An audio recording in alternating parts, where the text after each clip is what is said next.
Everyone साथीहरू तपाईहरूको लागि आज म नायक सुब्बा लगायत अधिकृत सरहका लागि रिटेन पेपर है लिखित परीक्षाका लागि अति उपयोगी प्रश्न सहित समाधान पनि र यसको समाधान पनि ल्याएको छौँ तपाईहरुमाझ। तपाईहरु धेरैजनाले भन्नुभएको छ आज चाहिँ तपाईहरुको अफिसरको है शाखा अधिकृतको चाहिँ प्रथम पत्रमा 9808 जनाले चाहिँ उत्तीर्ण गर्नुभएको छ प्रथम पत्र। अनि त्यसैलेको उपलक्ष्यमा मैले अब दोस्रो पत्र तपाईहरु तयारी गर्नुहुन्छ भनेर मैले दोस्रो पत्रको पनि भिडियो ल्याइदिएको छु है। तपाईहरुको धेरैजनालाई सोधेको थिएँ अनि भन्दाखेरि धेरैजनाले प्रथम पत्र निष्कासन चाहिँ तपाईहरुले उत्तीर्ण गर्नुभएछ। त्यस्तै गरी प्रश्न नम्बर तर्फ लागिहालौँ धेरै ढिलो नगरिकन। तपाईहरु नयाँ हुनुहुन्छ भने हाम्रो युट्युब च्यानललाई सब्स्क्राइब गर्नुहोला र छेउमा आएको बेल आइकन पनि दबाइदिनु होला, किनकि हामी लोकसेवा सम्बन्धी सक्दोसम्म चाँडो अपडेट सम्पूर्ण कुरा गराउने गर्दिरहेको छौँ। भिडियो सुरु गर्नुभन्दा अगाडि लाइक गर्नु होला। ल सुरु गरौँ त्यसो भए भिडियो। ल क्वेशन त हामी पढिसकेका छौँ। ल क्वेशन नम्बर 1 मै जाउँ। संविधानवाद भनेको के हो? संविधानवादको अवधारणाबारे उल्लेख गर्दै संविधानवादका आधारहरू लेख्नुहोस् भनेछ। 3+3+4 गरेर तपाईलाई 10 मार्कमा यस्तो प्रश्नहरू सोधिनेछ। अब संविधानमा कानुनका निश्चित मूल्य, मान्यता एवं लोकतन्त्रका आधारभूत विषयहरू समावेश हुनु र संविधानमा समावेश भएका उक्त व्यवस्थाहरूको व्यावहारिक प्रत्याभूति भई शासन सञ्चालन हुनुलाई संविधानवाद भनिन्छ। संविधानवाद कानुनको शासन, सीमित उत्तरदायी असल सरकारको मान्यता हो। निरङ्कुशता, स्वच्छतारिता उत्तरदायी शासनको विपरीत धारणा हो। संविधानको आदर्शता र सुन्दर पक्ष हो। संविधानको दर्शन हो। लोकतन्त्रको आदर्श हो। नागरिक सुप्रभातको अवस्था हो। त्यस्तै गरी उदार तथा लोकतान्त्रिक संविधान र नागरिकहरूका हक अधिकारलाई ध्यान दिने संविधान बमोजिम शासन व्यवस्था भएमा मात्र संविधानवाद कायम हुन्छ।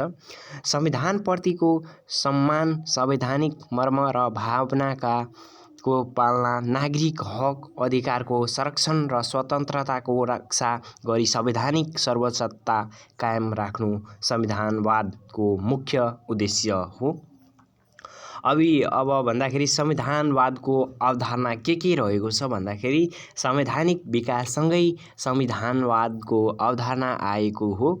अमेरिकी संविधान, फ्रान्सेली संविधान, भारतीय संविधानको संविधानवादको विकासमा महत्त्वपूर्ण भूमिका रहेको पाइन्छ। सुशासन, मानव अधिकार, कानुनको शासन, समावेशीकरण, सीमित चाहिँ सरकार, सहभागितामूलक शासन जस्ता विषयको अवधारणात्मक विकाससँगै संविधानवादको विकास भएको हो भन्ने देखाएका विश्व परिघटनाहरूले संविधानवादको विकासमा अमूल्य योगदान गरेको पाइन्छ। त्यस्तै गरी सन् 1215 को म्याग्ना कार्टा संसदको सर्वोच्चतालाई आत्मसात स्वतन्त्रताको दस्तावेज, सन् 1688 को गौरवमय क्रान्ति बिल अफ राइट्स रहेको थियो। सन् 1776 को अमेरिकी स्वतन्त्रता सङ्ग्राम, जनताको जीवन स्थिरता, खुसीको खोजी रहेको थियो। त्यस्तै गरी सन् 1779 को फ्रान्सेली राज्य क्रान्ति, सबै मानिसहरू स्वतन्त्र, सबैका समान अधिकार। त्यस्तै गरी सन् 1885 को एभिडाइसीको कानुनको शासनको सिद्धान्त, शक्तिको चाहिँ अभाव, कानुनको अगाडि समानता, संविधान सामान्य कानुनको उपज, सहभागितामूलक शासन प्रणाली, प्रेस स्वतन्त्रता, आधारभूत मानव अधिकार, बहुमतको सरकार र रचनात्मक प्रतिपक्ष, वैधानिक सरकार, सार्वभौमता र राजकीयता, जनतामा चाहिँ संस्थागत कार्यगत स्वतन्त्रता, स्वतन्त्र, सक्षम र स्वायत्त संवैधानिक निकायहरू। अब निष्कर्षमा भन्नुपर्दाखेरि संविधानवाद संविधानप्रतिको निष्ठ हो। संविधानवाद राज्यको शासन सञ्चालनका सन्दर्भमा सरकारका गतिविधि मार्फत झल्किने हुँदा संविधानमा संविधानवादका आधारहरूको व्यवस्था उक्त व्यवस्थाहरूको कुशलतापूर्वक प्रयोग गरी संविधानवाद व्यवहारिक प्रत्याभूति गराउन सकिन्छ भन्ने निष्कर्ष तपाईँ लेख्न सक्नुहुन्छ। त्यस्तै गरी अब दोस्रो प्रश्नतर्फ लागौँ है। दोस्रो प्रश्न यस प्रकार रहेको थियो, जैविक विविधता भनेको के हो? जैविक विविधताको महत्त्वहरू चाहिँ उल्लेख गर्दै जैविक विविधताको संरक्षणका उपाय प्रस्तुत गर्नुहोस्। यो पनि 3+3+4 गरेर 10 मार्कमा सोध्ने गरिन्छ। अब जैविक विविधता के हो त भनेको के बुझिन्छ त? प्रति एकाइ वर्गमा विद्यमान जीवाणु, वंशाणु, प्राण र त्यहाँको पारिस्थितिक प्रणालीलाई नै जैविक विविधता भनिन्छ। भन्नुपर्दाखेरि जैविक विविधता विभिन्न ठाउँ र वासस्थान अनुसार फरक हुन्छ। यसले सम्पूर्ण जीवित प्रणाली तथा वनस्पति बीचको भिन्नता, प्रकार, जम्मा सङ्ख्या र तिनका बीचको संयोजनलाई जनाउँदछ।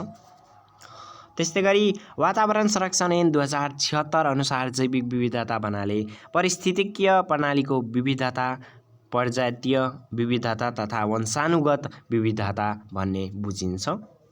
जैविक विविधता शब्द पृथ्वीमा रहेको जीवहरूका किसिम र समृद्धताको अध्ययन गर्ने सिलसिलामा सन् 1980 को मध्यतिर प्रचलनमा आएको हो। सन् 1987 मा E.O. विल्सनद्वारा लिखित किताबमा जैविक विविधताका विविध पक्षहरू प्रकाशनमा आएपछि यस क्षेत्रले व्यापक चर्चा पायो। जैविक विविधता र परिस्थिति प्रणाली संरक्षणका लागि नेपालले 23.23% भूभाग संरक्षित गरेका छ। त्यस्तै गरी जैविक विविधताको महत्त्वहरू के रहेको छ भन्दाखेरि त्यस्तै गरी महत्त्वमा रहेको थियो पारिस्थितिकीय प्रणालीको सन्तुलनलाई कायम राख्न, वातावरणलाई सन्तुलित राखी दिगो विकासलाई सम्भाव्य तुल्याउन, कृषिजन्य उत्पादनको प्रति गर्न जस्तै धान, मकै, गहुँ, सागपात, फलफुल आदि, पशुजन्य उत्पादन प्राप्ति गर्न जस्तै दूध, दही, घिउ, माछा, मासु। त्यसै गरी एक अर्का प्रजातिमा वंशाणुको प्रत्यारोपण मार्फत सुधारिएको विकास गर्न चाहिरहेको छ। त्यस्तै गरी भू तथा जलधार क्षेत्रको संरक्षण र सम्वर्धन गर्न, वातावरणका प्रकृतिलाई सौन्दर्यमय बनाउन, प्राकृतिक सम्पदाको संरक्षण र सम्वर्धन गर्न चाहिँ वैज्ञानिक खोज, अध्ययन तथा अनुसन्धानको कार्यमा सहयोग गर्न, देशको आर्थिक विकासमा टेवा पुर्याउन तथा गरिबी घटाउन, सामाजिक, सांस्कृतिक तथा धार्मिक पक्षमा सहयोग पुर्याउँदै पर्यटन उद्योगमा टेवा पुर्याउन। त्यस्तै गरी जैविक विविधताको संरक्षणका उपायहरू चाहिँ निम्न अनुसार रहेको छन् है।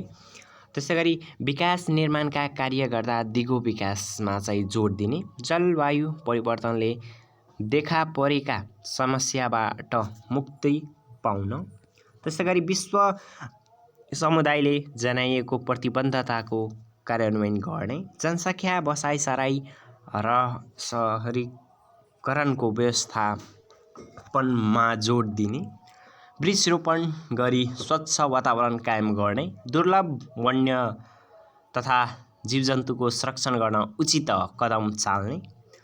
अर्को रहेको छ पारिस्थितिकीय प्रणालीको महत्त्व बारेमा प्रचार प्रसार गर्ने। त्यसै गरी अर्को रहेको छ वातावरणलाई असर नपार्ने गरी विकासका क्रियाकलापहरू सञ्चालन गर्ने। अर्को रहेको छ वनजङ्गलको विनाश रोकी वृक्षरोपण जोड दिने। त्यस्तै गरी रासायनिक मल, कीटनाशक, विषादी, आणविक हतियारको प्रयोगमा चाहिँ बन्देज लगाउने। त्यस्तै गरी अर्को रहेको छ वातावरणलाई ख्याल गरी औद्योगिकरण गर्ने, कार्बन डाइअक्साइड, फ्लोरोकार्बन आदिको उत्पादनमा रोक लगाउने, हरित विकास सम्बन्धी कार्यक्रम तय गरी आर्थिक क्रियाकलापका सबै क्षेत्रमा आन्तरिकीकरण गर्ने, प्राकृतिक स्रोतबाट प्राप्त आयको निश्चित प्रतिशत रकम प्राकृतिक स्रोत र साधनको संरक्षण तथा वातावरणीय अनुसन्धान र विकास खर्च गर्ने व्यवस्था गर्ने।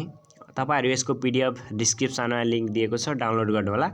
त्यस्तै गरी अर्को रहेको छ नागरिक शिक्षा, वातावरणीय सचेतनाको विकास गर्ने। त्यस्तै गरी यसको निष्कर्ष भन्दाखेरि जैविक विविधता मानव जीवनमा लगायत सम्पूर्ण प्रणाली तथा वनस्पति प्रणालीका लागि दिगो अवधारणा हो। यसले महत्त्वलाई चाहिँ बुझी व्यवहारमा उतार्न सकेमा वातावरण सन्तुलित रही सम्पूर्ण जीवनात्मकको कल्याण हुने देखिन्छ। आजको दुईवटा प्रश्न यसै अनुसार रहेको छ।